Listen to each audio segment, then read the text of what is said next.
मद्देनजर रखते हुए यहाँ के जिम्मेदारान हजरात ने शादी के मौके पर बेजा रसूम पर कुछ पाबंदियां लगाई हैं, उसे आपको सुनना है। और सुनने से पहले मैं उस हदीस की शरह बयान कर रहा था कि खैरुन निकाही ऐसरू, बेहतरीन निकाह वो है जो सबसे आसान हो।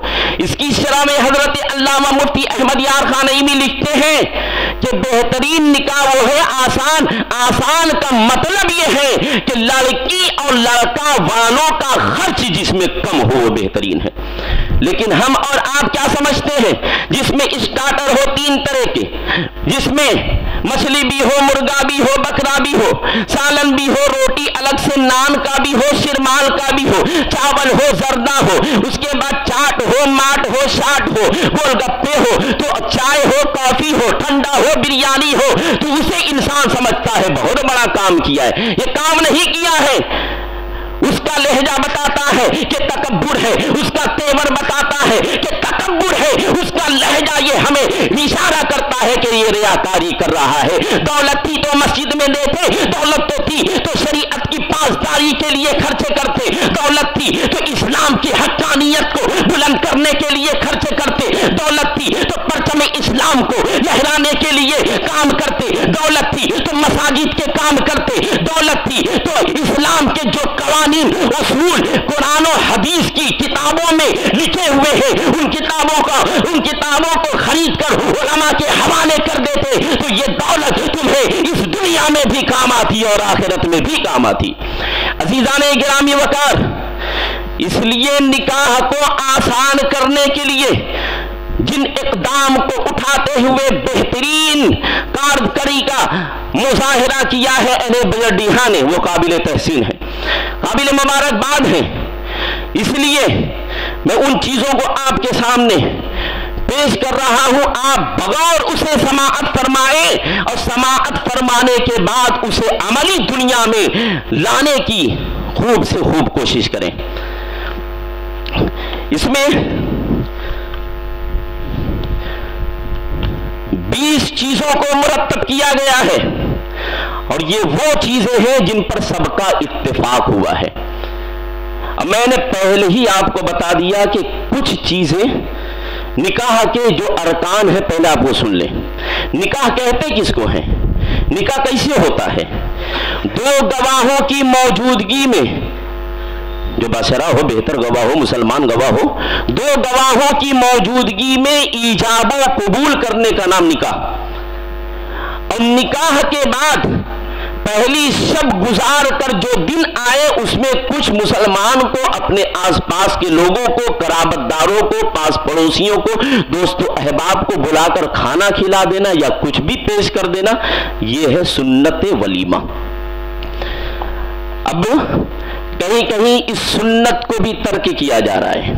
बारात आज निकली, वलीमा कल होना चाहिए, तो पता चला 5 दिन बाद वलीमा है। अजीजाने गिरामी वकार, वलीमे के सिलसिले में वलीमा भी मुख्तसर होना चाहिए। यहां तक कि उलमा ने फरमाया हक़ महर भी मुख्तसर हो। हाँ, इतना हो कि 10 दिरहम से कम ना हो। 10 दिरहम से कम अगर महर बांधा तो वो दे नहीं सकता, उसको देना है 10 दिरहम ही। तो इतना महर हो कि दूल्हा दे सके, ये ना हो कि वो कब्र में पहुंच जाए, उधर वो हक के महर के लिए लटका रहे और इधर बीवी मुतालबा करती रही जिंदगी भर, उसे हक के महर न मिल सका। न जाने कितने अफराद अब भी ऐसे होंगे जिन्होंने हक के महर को अदा न किया। अजीजाने गिरामी वकार, इसलिए महर उतना ही बांधा जाए कि दूल्हा आसानी के साथ उसे अदा कर सके और 10 दिरहम से कम ना हो। और 10 दिरहम का वजन कितना होता है? 10 दिरहम का वजन होता है 30 ग्राम 618 मिलीग्राम होता है। और आज के डेट के हिसाब से अगर चांदी 80,000 रुपया किलो है तो 30 ग्राम 680 ग्राम, बहुत ज्यादा से ज्यादा होगा तो 3000, 3500। लेकिन अगर महर को बांध दिया जाए 200 ग्राम चांदी, 150 ग्राम चांदी, तो एक नीचे तबके का इंसान, यानी जो मुफलिसी से दौड़ रहा हो, जो लाचारी से मार खा रहा हो, ऐसे इंसान के लिए 10-15 हजार रुपए का एहतमाम करना एक मुश्किल काम है, नहीं कर पाएगा। देखिए, महर की कम से कम मिकदार 10 दिरहम चांदी है, लेकिन ज्यादा की कोई कैद नहीं है, ज्यादा की कोई कैद नहीं। वो 1000 चांदी दे, 1000 किलो दे, कोई कैद नहीं। अगर उसअत है तो दे, और अगर नहीं तो कम से कम 10 दिरहम होना चाहिए। लिहाजा इसलिए ये बातें आपके जहन में होना चाहिए कि 30 ग्राम 618 मिलीग्राम से कम महर नहीं हो सकता है, उससे ज्यादा की कोई कैद नहीं।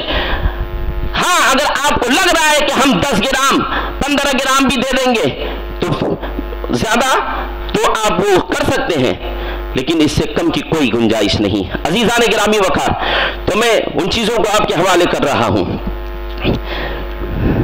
रस्म, पहले मैंने बता दिया कि जो रस्मी चीजें हैं जिनको हमने इजाद किया है, हमारे जाहिल बाप दादाओं ने कुछ ऐसी रस्मी इजाद कर दी जो बिल्कुल बेमाना है, कोई फायदा नहीं इंसानों का उसमें, और उसकी वजह से कौम परेशान है, मिल्लत परेशान है, मुआशरा परेशान है। अजीज़ान गिरामी वकार, अगर लड़की या लड़का देखना हो तो पहले अच्छी तरह जानकारी हासिल कर लें, तब लड़की या लड़का देखने जाए।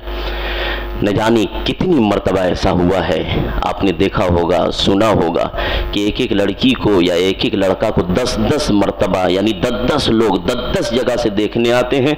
ये हर बार इंतज़ाम करता है, 2-4-5 हज़ार रुपया का नाश्ता पानी कराता है। फिर क्या होता है ना, मंगनी उगनी भी हो जाती है, उसमें भी 50 हज़ार खर्च हो जाता है, फिर रिश्ता टूट जाता है। नहीं हुआ ऐसा? इसलिए लड़की या लड़का देखना तो पहले अच्छी तरह जानकारी हासिल कर ले, तब वहां देखने जाए। और उसके इखराजात कैसे होंगे वो नंबर 2 में आप समात फरमाएं। लड़के की तरफ से 5 औरतें, ये नहीं कि 28 औरतें जाएं, वहां जगह भी ना हो बैठाने का, और जितनी औरतें रहेंगी उतनी तरीके के ऐब निकालेंगी। समोसा में बादाम नहीं है तो पकौड़ी में नमक नहीं है, इस तरह के उयूब निकलेंगे और सामने वालों की बेइज्जती वो फील करेगा। लड़के की तरफ से 5 औरतें और 1 मर्द हो, 1 मर्द उनका निगरां की हैसियत से हो, ताकि अगर कहीं दूर सफर करना हो, यहाँ से होता जानते, 1 मर्द का होना जरूरी है। और लड़की की तरफ से 5 मर्द हो, और लड़का लड़की दोनों जानिब से सिर्फ 2.5 किलो मिठाई, 2.5 किलो से कम कर लें, ज्यादा ना करें, 2.5 किलो मिठाई और 1100 रुपया नकद तोहफा के तौर पे दिए जाएं। और लड़का वाले के यहाँ कोई प्रोग्राम हो, यानी कि लड़का वाले क्या लड़की वाले देखने आ रहे हैं, या लड़की वाले क्या लड़का वाले देखने आ रहे हैं, तो मुख्तसर इंतजाम हो, 2-3 चीज 4 चीज का इंतजाम हो, ज्यादा नहीं।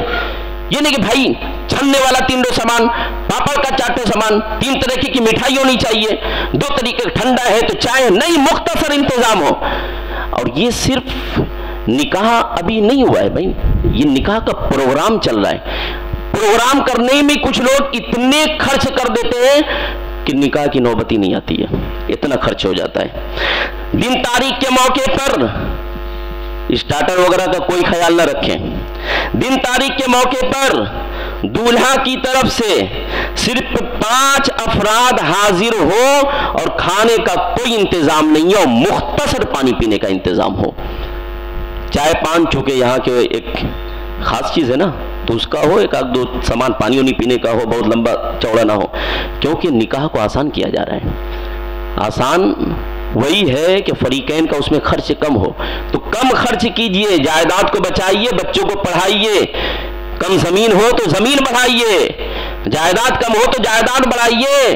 न जाने कितने लोगों ने 10-10 लाख रुपए का खाना कर दिया, आज पछता रहे यार, खिलाने के बाद भी सुनना पड़ रहा है कि लास्ट में मछली घट गई। तो ऐसा काम ना करें। हल्दी की रस्म बिल्कुल खत्म, हल्दी की रस्म अब नहीं कर सकते आप। हल्दी लगाना जायज है, इसका तज़किरा है किताबुल फिक़ह में। हल्दी लगा सकते, दूल्हा भी लगाए दुल्हन भी लगाए, लेकिन रस्म खत्म किया जा रहा है कि बुआ को बुला लो, खाला को बुला लो, पड़ोसन को बुला लो, देरानी हो, जेठानी हो, घर की पास पड़ोस की औरतें हो, उनको बुलाया जाए। और फिर एक और रस्म बड़ी तेजी से हल्दी का बढ़ रहा है कि औरतें उसमें पीला कपड़ा बनवा रही हैं, पीला जोड़ा सिलवा रही हैं। अब हल्दी में भी 50,000 का खर्च हो रहा है। फिर जितनी औरतें आएंगी, बुआ को, बहन को और बेटी को घर पे रोकेंगे, खाना खा के जाना। लो खर्चा बढ़ गया 10,000 का, खाली खाने का इंतजाम करना है 25 लोग का। तो इसलिए औरत को यानी दुल्हन को कोई घर की औरत बुआ वगैरह हल्दी लगा दें, दूल्हे को भी घर के लड़के लगा दें या वो खुद लगा दें, और रान से ऊपर दूल्हा खुद लगाए, कोई और नहीं लगा सकता है। टखने का खोलना और घुटने का खोलना जायज नहीं, हराम है, देखना भी हराम है, दूसरे का अपना देख सकते हैं। डाल में सिर्फ 5 कपड़ों के जोड़े दिए जाए, यानी 5 ही जोड़ा कपड़ा दिया जाए। अब 21 का तस्वुर खत्म, और लड़की की तरफ से भी सिर्फ 5 जोड़े कपड़े हों। ये सारी चीजें बहुत लोगों ने स्टेटस पे लगाया है, बहुत सारे लोगों को मोबाइल पे गया है, आप देखे भी होंगे। और रज्जगा के नाम पे गुलगुला को अब खत्म कर दिया गया है। और उसके ज़िम्ने में जितनी खुराफातें होती थी ना, घर की बुजुर्ग खवातीन को शादी के मौके पे ढोल दिया जाता था, लो बचाओ, वो सब भी खत्म। नाच गाना तो बिल्कुल, ये तो शरअ से भी बिल्कुल खिलाफ है। खेल तमाशा पर मुकम्मल पाबंदी लगाई जाती है। हल्दी की रस्म खत्म, डाल में सिर्फ 5 जोड़े कपड़े दोनों जानिब से हो। और सुहाग पूरा का सामान, कुछ उसमें सामान ऐसे होते हैं कि वो सिर्फ पड़े रहते हैं, या फिर कुछ ऐसे भी होते हैं शरीयत में जिसकी इजाज़त ही नहीं है उसको लगाने की, या बहुत ज़्यादा उसमें जो मेवाजात होते हैं। भाई तो अब तो बर्तन खरीदा जा रहा है, शीशे का है, स्टील का है, सजावट है, क्या दिखाना चाहते हैं। ये घर में शादी है, 2 महीना बर्बाद, औरतें इंतजाम में लग जाती हैं 2 महीना पहले ही से। लिहाजा सुहाग पूरा का सामान बिल्कुल मुख्तसर हो, उतना ही हो कि जितना दुल्हन के और दुल्हा के काम आ सके। अब मेवाजात भी मुख्तसर ही हो, दूल्हा दुल्हन वो खुद इंतजाम करेंगे मेवाजात के, उनके इतना सलाम कराई मिलेगा, क्योंकि सलाम कराई की रस्म अभी जारी है। नंबर 7, बारात सिर्फ 50 लोगों के साथ जाएगी, और इसी 50 में सब शामिल होंगे, समधी हो कि समदन हो, बच्चे हो, घर वाले हो, सब इसमें शामिल होंगे। और इस हवाले से मैं एक शरई बात भी कहूँगा कि भाई बारात का क्या तस्वुर है, क्या सहाबा के ज़माने में या हिंदुस्तान के अलावा, और हिंदुस्तान से जो अलग हुई जैसे पाकिस्तान वगैरह, उनको छोड़ दीजिए, किसी देश में बारात नहीं निकलती है, किसी मुल्क में वो निकाह करते हैं और बारात का तस्वुर है भी नहीं। क्योंकि यहाँ दोनों कौम के लोग रहते थे, तो ये देखी देखा ये रस्म जारी हो गया है। तो आप बारात 50 आदमी, इसमें ज़्यादा से ज़्यादा है, और कम की कोई कैद नहीं। 11 आदमी से लेके जाए, 5 आदमी से लेके जाए, कम की कोई कैद नहीं, जितना कम लेके जाएंगे। क्योंकि बारात जो ले जाना है उसका खर्चा तो बारात वाले को तो नहीं देना है, खाने का इंतजाम तो लड़की वाला करेगा। तो अपनी तरफ से किसी की जान पे आप बोझ न बने, बारात को एकदम मुख्तसर करें। हम तो कहते हैं 50 लिखा है ना, तो आप कोशिश करें कि आप 21 लेके जाएं, आप 17 लेके जाएं, और कम करें। इसमें आपका भी फायदा है, सामने वाला का भी फायदा है, फरीकैन का फायदा है। पगड़ी जो दामाद के लिए रस्म बन गया था, पगड़ी बनवाई, वो चावल रखकर पैसा वैसा उतारते हैं ना, अब वो रस्म बिल्कुल ख़त्म किया जाता है। पगड़ी किसी मुत्तकी परहेजगार आदमी से बनवा लें, दामाद से पगड़ी बनवाने की रस्म को ख़त्म की जाती है। शादी के मौके पर आतिशबाजी में 40,000 रुपया खर्च नहीं करना है आपको। भाई 10-10, 20-20, 30-30 हज़ार रुपये की आतिशबाजी, आप अपने नोट को आग लगा रहे हैं, क्या दिखाना चाहते हैं? ये अल्लाह की नेमत नहीं है भाई, माल भी नेमत है, लेकिन माल को सही जगह में अगर आपने इस्तेमाल किया तो वो रहमत है, बरकत है, नेमत है, वरना फिर वो फजूल है, पकड़ होगी उसकी। आपको अल्लाह ने नेमत दी और आपने जला दिया। और वो हजरात जिनकी तैयारी अगर आज हो के मगरिब बाद अगर चांद नजर आए तो हम गड्ढे छोड़ेंगे, तो आप भी ये गलत काम न करें। इस्लाम में आतिशबाजी को फजूल खर्ची, और फजूल खर्ची ये हराम है, और फजूल खर्ची करने वाला शैतान का सगा है, भाई है, उसका बरादर है, तो शैतान के भाई न बने। रुखसती और सेहरा पढ़ाने पर पाबंदी लगाई जाती है, इसमें बड़ा नुकसान होता था। रुखसती और सेहरा, क्योंकि इसमें औरतों का मर्दों का खल्त मल्त होता था, बदनिगाही होती थी, इशाराबाजी होती थी। ये तो वैसे शरअन भी इसकी इजाज़त नहीं थी, उसके तरीके कुछ और होते। वक्त की अलग बर्बादी हो रही है कि सामने वाला अगर रुखसती या सेहरा पढ़ रहा है तो वो पढ़ रहा है, और उधर लोग इंतज़ार देख रहे हैं कि अभी बारात आएगी या दुल्हन वहाँ से आएगी। उसको 50 रुपये मिला कि शेर बढ़ जाता है।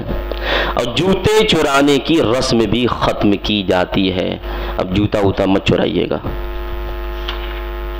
चोरी बंद। नंबर 11, निकाह के बाद लड़के को लड़की के घर या सहन में ले जाने और उसे नामहरम औरतों के हाथों से हार, अंगूठियां, माला और लिफाफा वफाफा देने की रस्म भी खत्म की जाती है। शरा में भी इसकी इजाजत नहीं है। लोग वहां एक तमाशा बन जाता है, दूल्हा जाता है तो दूल्हा रहता है, उसके साथ 1-2 लोग रहते हैं, फिर औरतों का हुजूम रहता है, फोटो लेते हैं, स्टेटस पे लगाते हैं, फिर उसे शाये करते हैं। इस्लाम में ये चीज़ तो वैसे भी हराम है। बहुत अच्छा हुआ कि इस पे पाबंदी लगी। भात खिलाई और सिन्नी की रस्म भी ख़त्म की जाती है। आपने मेहमान को बुलाया, मोहल्ले के इमाम को बुलाया, मस्जिद के कमेटी के लोगों को बुलाया, जिम्मेदारान को बुलाया, और साथ में रिश्तेदार को भी बुला लिया, साथ में खाना खिला दीजिए ना। अलग से उनकी पिटारी बनाने की अब ज़रूरत नहीं है। इसलिए भात खिलाई और सिन्नी की रस्म भी ख़त्म। लेकिन हाँ, अब अगर बारात आ गई अलीपुरा से या कटुआ से या लोहता से, दूर दराज से बारात आ गई, गर्मी का दिन है, प्यास लगी है, इसलिए पानी पिलाने का रस्म जारी रहेगा। पानी पिला सकते हैं। पानी पिलाने में भी बहुत लोग उड़ने लगते हैं। पेटारी बनवाएंगे, एक पेटारी अब पड़ रही है 1100 की। मुख्तसर, एक मीठा, एक नमकीन, पानी, 3 चीज़ रखें। शादी के बाद लड़की की पहली विदाई के वक्त दामाद को भी उसके घर के 2, 3, 4, 5 लोग के साथ बुला लिया जाए, और वहीं पाँव फेरी, जिसे हम और आप कहते हैं, पाँव फेरी के रस्म को ख़त्म किया जा रहा है। एक शादी आज हुई, 4 साल हो गए, पाँव फेरी नहीं हुई, बेचारा गली में छोड़ के जाता है, फ़ोन करके गली में बुलाता है। अच्छा लगता है?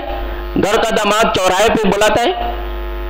इसलिए जब दुल्हन की पहली विदाई हो तो दामाद को भी मदऊ कर लें, और दामाद को 2-3 आदमी के साथ अकेले अच्छा नहीं लगेगा, पहली बार है तो 2-3 लोग के साथ उसको बुला लें, और वहीं उसी को पाँव फेरी समझ लें आप।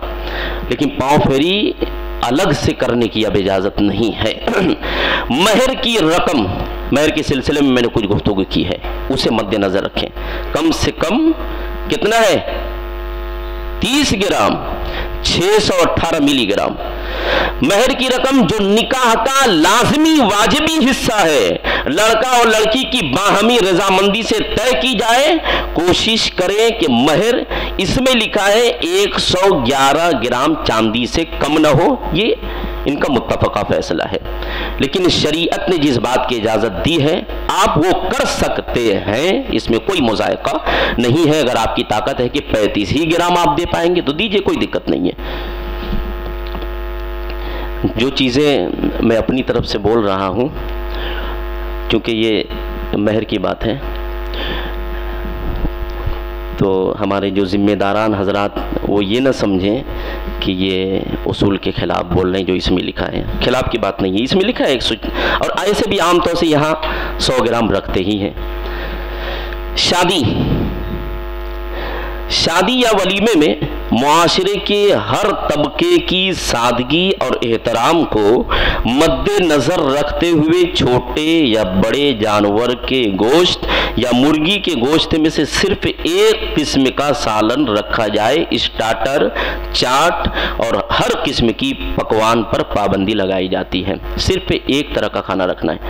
आप एक तरह का खाना रखेंगे तो जो आप 5 तरीके का आइटम रखते थे तो उसमें 200 लोग खाते हैं, आप एक तरीका रखेंगे तो 500 लोग खा लेंगे। तो कम खर्चे में आपका काम हो जाएगा। लड़की के घर पर ज्यादा से ज्यादा, कम की कोई कैद नहीं है, 51 आदमी में भी कर सकते हैं।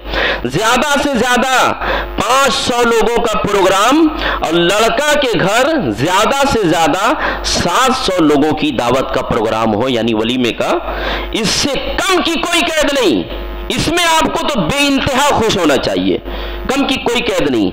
वसत कम है ना तो कम करो। और किसी को एतराज होने की या एतराज करने की गुंजाइश भी नहीं है। हमने पूछा था शादी में, उसने पूछा क्या, हमने बुलाया था, उसने बुलाया क्या, नहीं, शरीयत में इसकी इजाजत भी नहीं है। अगर एक भाई अपने घर पे कोई प्रोग्राम कर रहा हो, सगा भाई से मेल मिलाप भी हो, सब कुछ हो, लेकिन वो उसको दावत न दे, न बुलाए, तो उस भाई को भी एतराज करने की गुंजाइश नहीं है। इसको अपनी ताकत के हिसाब से करना चाहिए। लिहाजा ये सोचकर कि मेरे इतने दोस्त हैं, सबकी शादियों में गया था, सारे मोहल्ले वालों ने दावतें दी थी, नहीं, आपकी वसत कम है तो आप कम में प्रोग्राम करें। इसमें 500 लड़की और लड़का वालों के लिए 700 लिखा है, लेकिन मैं आपसे यही कहूंगा कि आप कम से कम में करने की कोशिश करें और अपने रुपये और पैसों को बचाने की कोशिश करें, ताकि आप उसे कहीं और लगाएं और कहीं और लगा करके हम उससे फायदा हासिल करें। इस तरह की 17 बातें आप तक पहुंची हैं। 18वीं बात जो है, बहू या बेटी को बधावा में सिर्फ एक जोड़ा कपड़ा दिया जाएगा।